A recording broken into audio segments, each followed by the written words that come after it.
사랑하고 존경하는 주서만교회 믿음의 동역자 여러분, 방송으로 함께하고 있는 방송가족 여러분, 엊그제는 정말 눈이 많이 왔습니다. 서울에 117년 만에 11월 최고의 폭설량을 보였다고 하는데, 엊그제 출퇴근하시느라 힘드셨죠. 가끔 가다 보니까 바퀴가 헛돌기도 하고, 또 어제 뉴스에 보면은 어떤 분은 너무 막히니까 스키를 타고 출퇴근을 하셨다라고도 하고, 그리고 또 아무래도 도로 사정이 안 좋으니까 이 지하철에 두세 배 인원들이 몰리는 바람에 아마 출근하시느라 퇴근하시느라 아마 고생이 많으셨을 겁니다. 참 눈이 참 예쁘죠. 예, 이 나무에 소복히 쌓이고 수복히 쌓인 눈이 참 이쁘고, 온 이렇게 산이며 들이며 또 거리며 하얗게 눈이 내려 참 이쁜데 참 힘들게 하네요. 그래도 고생 좀 하셨다 할지라도 무탈하게 집에 오셨다면, 무탈하게 출퇴근하셨다면, 넘어지지 않고 출퇴근하셨다면 고생스러웠지만 다행한 날이 아니겠습니까? 제가요, 출퇴근을 할 때, 교회로 출근을 할 때 이 초등학교를 이렇게 지나서 옵니다. 이렇게 지나서 오는데 오늘 예쁜 눈을 보고 한 초등학생이 이런 말을 하더라고요. 눈이 많이 오니까 크리스마스 같아. 참 이 말이 마음속에 많이 와닿았습니다. 저는 눈이 와가지고 눈이 많이 쏟아질 때 출근을 했거든요. 근데 앞이 안 보인다, 눈이 많이 온다 라고만 생각했지, 좀 있으면 크리스마스다 라는 생각을 하지 못했기 때문입니다. 정말 그렇습니다. 오늘 엊그제는 눈이 많이 왔지만 이제 조금 있으면 우리 주님 오신 성탄절이 얼마 남지 않았습니다. 우리 그리스도인들에겐 최고의 명절이고 모든 세상 사람이 다 같이 기뻐하는 우리 주님 오신 날, 아기 예수님 오신 날이 얼마 남지 않았습니다. 우리 그 기쁨을 마음속에 간직하고 기쁨과 감사로 우리 성탄절을 기다렸으면 좋겠습니다.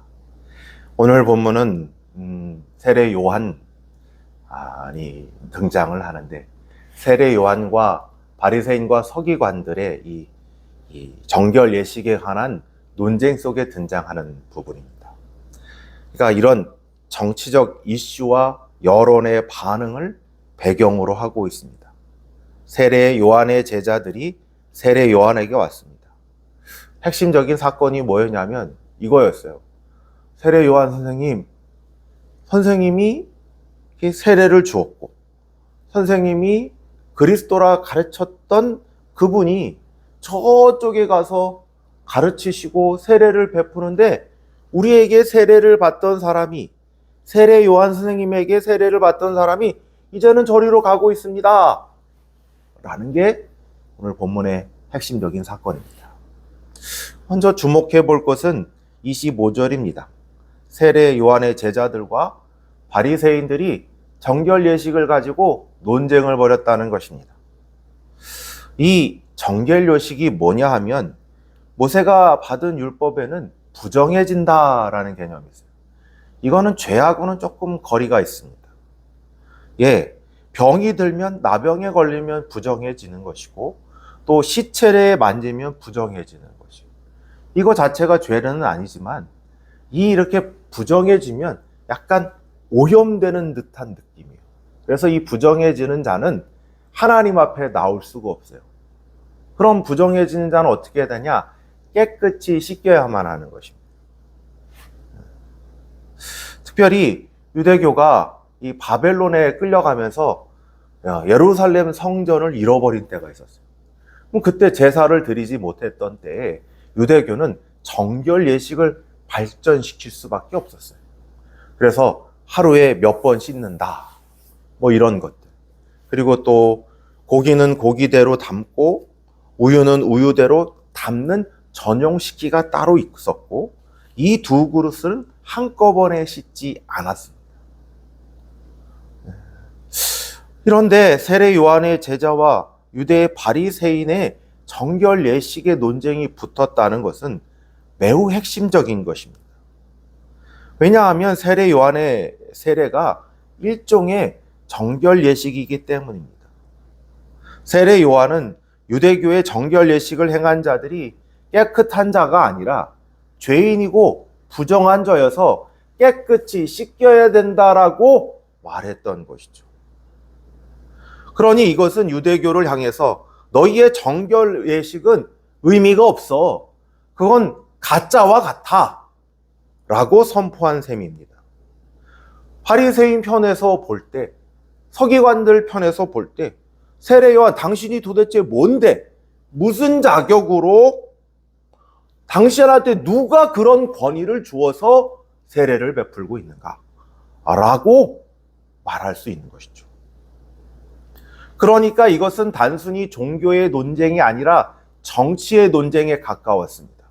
왜냐하면 바리새인과 서기관은 종교의 지도자일 뿐 아니라 정치인들이기도 했습니다. 당시 사회는 종교와 정치가 분리되어 있지 않았던 사회입니다. 바리새인, 대제사장, 서기관 모두 종교의 지도자들이었지만 동시에 정치인들이었습니다.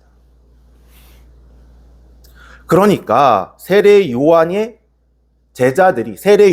세례 요한의 제자들이 정결 예식을 가지고 바리새인과 서기관들과 논쟁하는 것은 종교적인 문제를 가지고 논쟁했다라는 의미도 있지만, 세례 요한은 바리새인과 서기관의 그 권력의 핵심적 기반이라고 알 수 있는 정결 예식, 그것을 가지고 정조준해서 논쟁을 했던 것입니다.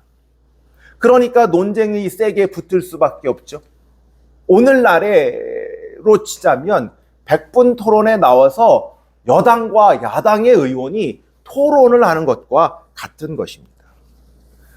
이런 문맥을 가지고 지금 세례 요한의 제자가 세례 요한에게 와서 이런 말을 했다는 것을 주목해 봐야 되는 것이죠. 그러니까 이렇게 얘기하는 것이죠. 라삐요, 선생님과 함께 요단강 저편에 있던 이곳 선생님이 증언하시던 이가 세례를 베풀매 사람이 다 그에게로 가더이다 라고 말합니다. 의미가 뭘까요? 25절에 있던 대로 바리새인과 서기관들과 이 제자들이 논쟁을 벌였죠. 이제는 서로 정적으로 만나고 있었던 것입니다. 근데 생각해 보세요. 바리새인과 서기관들은 기득권이죠. 핵심적인 권력과 또 모든 것들이 그에게 있었지만 세례 요한과 세례 요한의 제자들은 그런 기득권이 없었어요. 그러면 그들을 지켜주고 보호해주던 것이 뭐였냐 하면 바로 백성들의 지지와 환호가 전부였던 것입니다.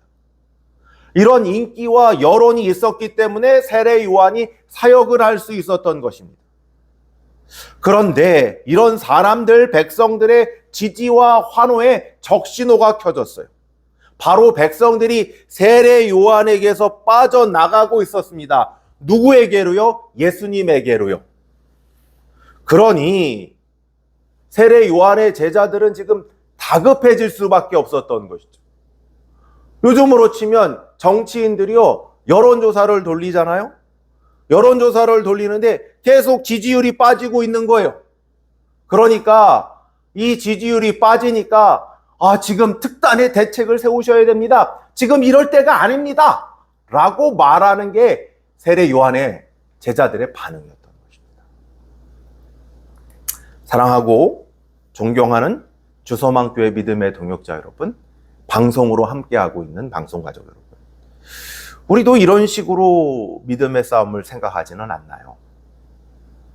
사람들이 좋아하고 인기가 높아지면 사역을 잘하는 것이고, 합당한 믿음의 싸움을 벌이고 있는 것이고, 반대로 사람들이 무관심하고 인기가 식고 혹은 싫어하면 사역을 잘못하고 있으며 믿음의 싸움에 지고 있다고 생각하는 것은 아닌지요.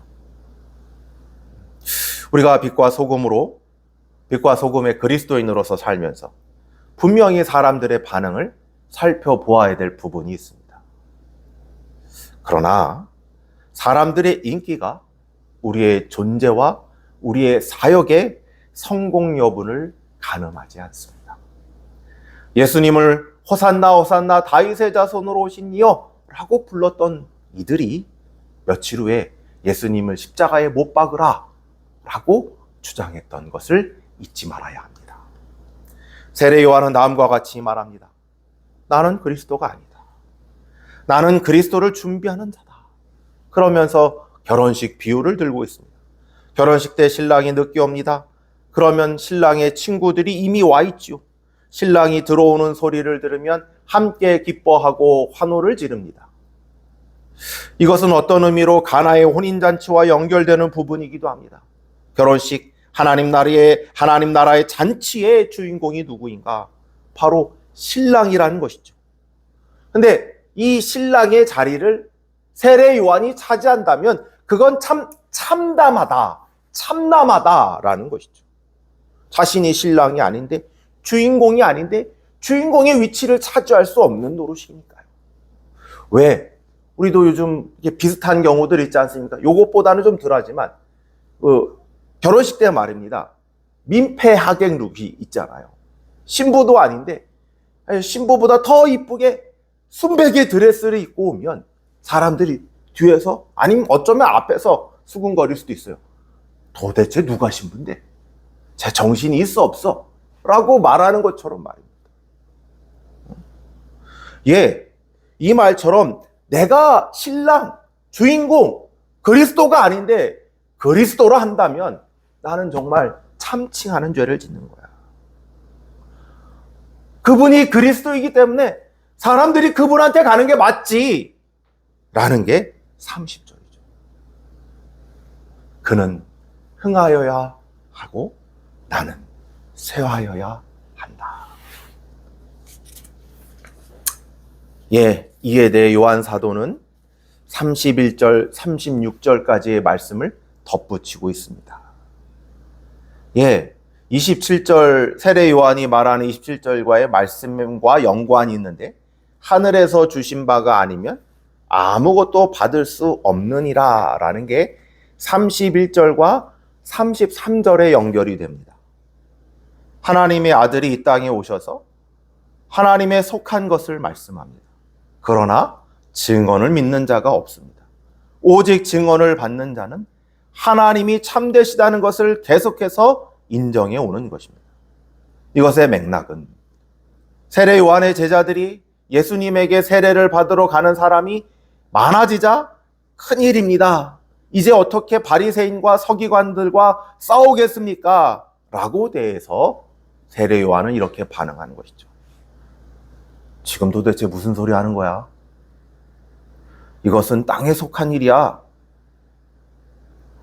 지금 나의 사역이나 예수님을 통하여 일어나는 구속의 모든 일은 하나님 아버지의 일이야. 사람의 인기가 중요한 게 아니야. 사람들의 인정이 중요한 것이 아니야. 사람들은 이 말씀을 도저히 알아들을 수 없어. 이것은 하나님만이 하실 수 있는 이야. 하늘의 일인 거야. 라고 말입니다. 그리고 성령을 무한히 받으시는 예수 그리스도께서 하나님의 말씀을 하시죠. 아들을 믿는 자에게 영생이 있고 아들에게 순종하지 아니하는 자에게 하나님의 진노가 머무른다고. 요한복음 1장 33절 세례 요한은 자신은 물로 세례를 베풀지만 진정한 메시아는 성령으로 세례를 베푼다고 말씀하셨습니다. 가나의 혼인잔치에 정결 예식에 쓰이는 물은 적합하지 않았습니다. 진실로 하나님의 혼인잔치에 쓰일 수 있는 물은 예수 그리스도가 온전히 그 말씀의 능력으로 그 본질을 변화시키는 것, 물이 변하여 포도주가 되게 하신 것이었습니다. 네, 그와 같은 본질이 변화되는 것은 니고데모와의 대화를 통해서 알 수 있듯이 물과 성령으로 거듭나는 것입니다. 오늘 본문의 서두에서는 정결 예식의 논쟁이 나왔죠. 지금 본문엔 세 부류의 정결 예식이 나옵니다. 하나는 바리새인과 서기관의 정결 예식, 하나는 세례 요한의 정결 예식, 하나는 예수 그리스도께서 베푸시는 성령, 물과 성령으로 거듭나게 하시는 정결 예식입니다. 세례 요한은 자신의 세례의 한계를 명백히 알고 있었습니다. 자신의 세례는 유대인들이 죄인이라는 것을 깨닫게 하고 오직 성령으로 세례를 베푸실 그분에게 가게 하는 것, 그분을 준비하고 예비하는 것에 불과하다는 것을 잘 알고 있었습니다. 지금 예수님은 성령에 충만한 분이고 성령의 세례를 베푸시는 분이고 성령의 세례를 베풀어 다시 태어나게 하시는 분, 하늘에서 태어나게 하시는 분이라고 고백하는 셈인 것입니다. 그러니 요한이 사람이 정결하게 할 수 있는 것은 땅의 것이 아니라 하늘의 것이고 하나님의 것이라고 말하고 있는 셈입니다. 오직 우리 주 예수 그리스도만이 우리를 정결하게 하죠. 오직 우리 주 예수 그리스도의 십자가의 보혈만이 우리를 깨끗하게 하는 것입니다. 사랑하고 존경하는 주소만교회 믿음의 동역자 여러분, 우리가 이 세상 살아갈 때 사람들은 영적인 것에 별 관심도 없을 뿐만 아니라 게다가 정결함, 더러움 이런 것에는 더더욱 관심이 없지요. 사람들은 자신의 영혼의 더러움과 죄악을 보지 못하거나 의식적이건 무의식적이건 그것을 이렇게 외면하거나 회피해 버립니다. 그러나 이런 것들이 회피한다고 안 보이거나 외면한다고 사라지는 것이 아니지요. 자신 안에 더러운 결코 지워지지 않는 부정과 더러움이 있다는 것을 한편으로 알고 있습니다. 여러분, 사람들이 얼마나 자신의 진실한 모습을 마주하고 그 모습을 사랑하고 그 모습을 아끼고 있을까요? 현대 시대처럼 사람들이요 낮은 자존감을 가지고 자신을 수치스럽게 여기는 시대가 또 어디에 있었을까요? 사람들은 자신의 외모를 부끄럽게 여깁니다. 살찐 몸을 가졌다고, 낮은 코를 가졌다고, 작은 눈을 가졌다고, 사각턱을 가졌다고, 좋지 않은 피부를 가졌다고, 키가 작다고 자신을 거울로 보면서 부끄럽게 여기고 수치스럽게 여깁니다. 자신의 가난을 혐오합니다. 좋은 옷을 입지 못한다고, 명품 브랜드 옷을 입지 못한다고, 명품 가방을 들지 못한다고, 좋은 차를 타지 못한다고, 차를 가지고 있지 않다고 자신을 부끄럽게 여기고 수치스럽게 여깁니다. 소위 혐오를 혐오한다는 시대가 되었는데 자기 혐오는 더욱더 늘어나고 있는 시대입니다. 진정한 부끄러움과 수치, 진정한 더러움은 우리 마음속 깊이 죄악에서 기원하는데, 이것은 그 어떤 것으로도 없어지지 않는데, 다만 겉으로 드러난 자신의 외형과 자신의 재산과 자신의 그 어떤 것이 나를 더럽히고 나를 부끄럽게 여긴다고 착각하곤 합니다. 마음속에 있는 탐욕, 시기와 질투, 분노, 교만, 나태, 게으름, 허영 이런 것들이 가득하는데, 이런 것들이 우리의 내면에서 울려 퍼지고 우리를 더럽게 하고 우리를 부끄럽게 하는데, 그 어떤 것으로 막 치렁치렁 막 이렇게 좋은 옷, 좋은 명품 그 모든 것으로 해도 가려지지 않는데, 그 더러움이 없어지지 않는데 그것을 모르고 있는 것이죠. 여러분, 우리는 안 씻겨 있습니다. 우리는 여전히 우리의 영혼의 더러움과 얼룩이 있습니다. 그것은 오직 예수 그리스도의 십자가의 보혈로만 깨끗이 씻깁니다. 보혈로만 깨끗해지고 보혈로만 정결해지고 보혈로만 고결해지는 것입니다. 여러분, 교회는 어떨까요? 교회도 이런 문제들을 땅의 문제로 접근하는 분들이 있습니다. 마치 오늘 본문에서 정결 예식을 논쟁하고 있는 바리새인과 서기관, 그리고 세례 요한의 제자들처럼 정결의 문제를 가지고 논쟁하는 분들이 분명히 있습니다. 그러나 그것을 가지고 있을 때 그 영혼을 정말로 깨끗하게 할 것인가? 정말로 이 영혼을 새롭게 할 것인가를 보지 못하고, 그분을 예수 그리스도에게 가야 됨을 보지 못하고, 그것을 중요하게 생각하지 못하고 자신의 안위만을 위해서, 자신이 속한 조직의 그 흥함과 성함만을 위해서 그 문제를 바라보는 경우가 있습니다. 소위 이단들이 그렇죠. 자신의 특별한 신비로운 체험과 방식을 통해서 자신의 이름을 높이려고 하는 자들입니다. 정통교회는 어떨까요? 저는 굉장히 좋은 분들, 목사님들, 장로님들, 권사님들, 집사님들, 성도님들이 많지만 한편으로 좋은 면들도 분명히 있지만 좋지 않은 면들도 동시에 가지고 있다고 생각합니다. 여러분, 그럴 때 우리는 좀 구분해야 합니다. 세례 요한이 말했던 것처럼 과연 우리의 방향이 예수님은 흥하여야 지고 우리는 쇠하고 있는가? 이게 옳은 방향 아닙니까? 예수님이 더욱 드러나고 우리는 더욱 가려져야 되는 것 아닙니까? 사랑하는 동역자 여러분, 저기 저 촛불을 보십시오. 자기를 녹여서 주의를 밝히고 있습니다. 저기 저 분필을 보십시오.